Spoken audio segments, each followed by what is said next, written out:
Cherupushpam CO Joseph Kochuthresia ദമ്പതികളുടെ വിവാഹ സുവർണ ജൂബിലി സ്മാരകമായി പേരാവൂർ സെന്റ് വിൻസെന്റ് ഡീപോൾ സംഘടനയുടെ ആഭിമുഖ്യത്തിൽ 10 ലക്ഷം രൂപ ചിലവഴിച്ച് നിർമ്മിച്ചു നൽകിയ വീടിന്റെ താക്കോൽദാനം തൊണ്ടിയിൽ നടന്നു. പേരാവൂർ MLA അഡ്വക്കേറ്റ് സണ്ണി ജോസഫ് ഭവനത്തിന്റെ താക്കോൽദാനം നിർവഹിച്ചു. വീടിന്റെ ആവശ്യം നമുക്ക് എല്ലാവർക്കും അറിയാം. അടുത്ത ദിവസങ്ങളിലൊക്കെ ഇതിനെ മിനിഞ്ഞാന്നൊക്കെ എന്നെ ആളുകൾ വീടില്ലാത്ത ആളുകൾ വിളിക്കുകയാണ്. പഞ്ചായത്തിലൊക്കെ അപേക്ഷ കൊടുത്തിട്ട് ലൈഫ് ഭവന പദ്ധതിയിൽ അപേക്ഷ കൊടുത്തിട്ട് അർഹരാണെങ്കിൽ പോലും അവർ കാത്തിരിക്കുകയാണ്. പഞ്ചായത്ത് മെമ്പർക്ക് അറിയാം, ഒരുപാട് പേര് അപേക്ഷ തരുന്നു, അവർക്കെല്ലാം വീട് കൊടുക്കാൻ വേണ്ടി കഴിയുന്നില്ല. വീടില്ലാത്തവരുടെ ദുഃഖം കേരളം കേട്ട ഒരു കാര്യമാണ്. പാമ്പുകൾക്ക് മാളമുണ്ട്, പറവകൾക്ക് ആകാശമുണ്ട്, മനുഷ്യപുത്രന് തല ചായ്ക്കാൻ മണ്ണിലിടമില്ല. അതൊരു വലിയൊരു അവസ്ഥ തന്നെയാണ്.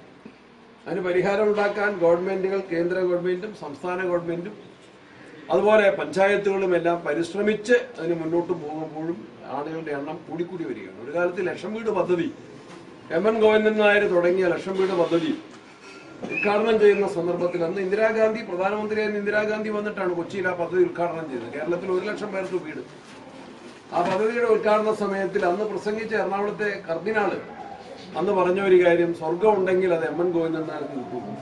വീട് വെച്ച് കൊടുക്കാൻ തയ്യാറായതിന്റെ ഒരു നല്ല മനസ്സിന്റെ ഭാഗമായിട്ടാണ് അങ്ങനെ പറഞ്ഞത്.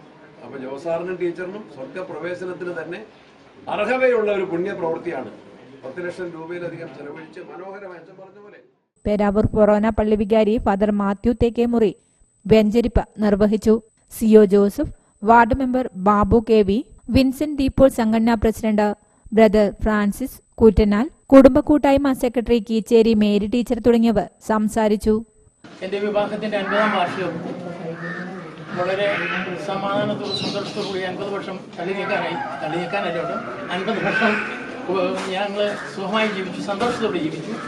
അതുപോലെ തന്നെ ആ 50 വർഷത്തിന് ശേഷം ഒരു കുടുംബത്തിന് ഒരു തണലൊരുക്കി കൊടുക്കാൻ സാധിച്ചതിൽ എനിക്ക് വളരെ സന്തോഷമുണ്ട്. അതുകൊണ്ട് ഇന്നത്തെ ദിവസം എന്നെ സംബന്ധിച്ചിടത്തോളം വളരെ പ്രാധാന്യമുള്ള ഒരു ദിവസമായിട്ട് ഞാൻ കാണുന്നുണ്ട്. പിന്നെ ഞങ്ങളൊരു വീട് വെച്ച് കൊടുക്കണമെന്ന് നേരത്തെ തന്നെ ഞങ്ങൾക്കൊരു പ്ലാൻ ഉണ്ടായിരുന്നു. അപ്പോൾ 50ാം വാർഷികത്തിലെ വീട് വെച്ച് കൊടുക്കാമെന്ന് ഞങ്ങൾ തീരുമാനിക്കുകയും അതിനായിട്ട് ആദ്യം വിൻസെന്റ് ഡീപോളിനെ സമീപിക്കുകയും ചെയ്തു. കാരണം വേണ്ടപ്പെട്ട അർഹരായ ഒരാളെ കിട്ടാൻ പറ്റില്ല. ബേബു സാറായിരുന്നു പ്രസിഡന്റ് അന്ന്. അപ്പം ബേബു സാറ്, ഇപ്പം കുറച്ചാലെ ഫ്രാൻസ് സാറ്, ഇവരെല്ലാം കൂടെ കൂടി ജോർജ് എന്ന ഇവരെല്ലാവരും ഒത്തിരി പേരുണ്ട് വരെ അവരെല്ലാം കൂടെ കൂടി അതിന് മാർഗനിർദ്ദേശം ചെയ്യുകയും പുഷ്പിയുടെ വീട് തന്നെ കാണിക്കുകയും ചെയ്തു.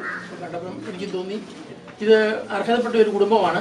അതിന് ആ വീട് കൊടുക്കാനായിട്ട് ഒരു 650 സ്ക്വയർ ഫീറ്റിന്റെ ഒരു പ്ലാനാണ് ഉണ്ടായിരുന്നത്. അപ്പോൾ അവർ പ്ലാൻ കൊണ്ടുവന്ന് ഒരു 661 ഉണ്ടായിരുന്നു. അപ്പോൾ ആ പ്ലാൻ തന്നെ അംഗീകരിക്കുകയും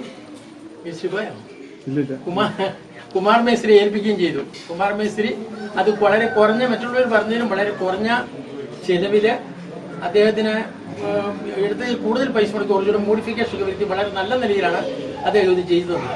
അതോടൊപ്പം തന്നെ ഇതിന് ഇലക്ട്രിക് വർക്ക് നടത്തിയത് ഷിനോജ്, എൻ്റെ ഒരു ശിഷ്യനാണ്.